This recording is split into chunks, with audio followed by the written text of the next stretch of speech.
Hola a todos, hoy os vengo a hablar sobre el método de toma de apuntes de las notas Cornell. Este método de apuntes fue creado en la década de los 50 por Walter Pauk, un profesor de educación en la Universidad de Cornell.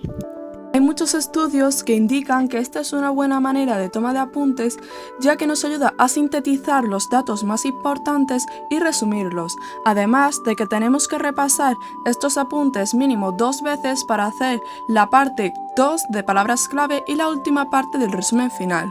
Además, en la descripción de este vídeo tendréis plantillas gratis para descargar. Para empezar con nuestras notas Cornell tenemos que dividir una hoja normal en 3 partes, como así. Nuestra hoja tendría que verse más o menos así. En esta parte de arriba ponemos el título del tema que vamos a tratar en estas notas Cornell. En esta parte más amplia vamos a escribir un resumen general con los apuntes que vayamos tomando en clase.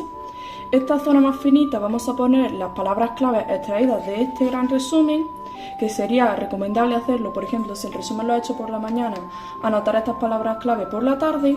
Y en esta zona de aquí abajo lo que vamos a hacer es un resumen de este resumen, como con las palabras clave que tenemos aquí. Así que solo leyendo estas palabras clave que hemos traído de aquí, tenemos que intentar realizar este resumen. Por lo que nuestra hoja tendría que verse tal que así.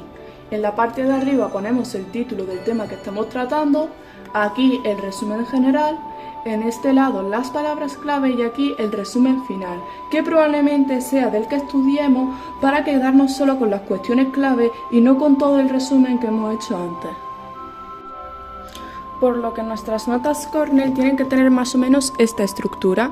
Aquí el título del tema que vamos a tratar, aquí el resumen que hemos generado con la toma de apuntes de clase, que es bastante importante para no perder la concentración en clase. El hecho de tomar apuntes está demostrado que hace que enfoquemos nuestra atención en clase, por lo que aprenderemos bastante más. En esta parte van las palabras clave, que yo por ejemplo aquí he subrayado las que me parecían más importantes y después las he ido tomando en esta columna. Y en esta parte de abajo va el resumen que extraemos de estas palabras clave.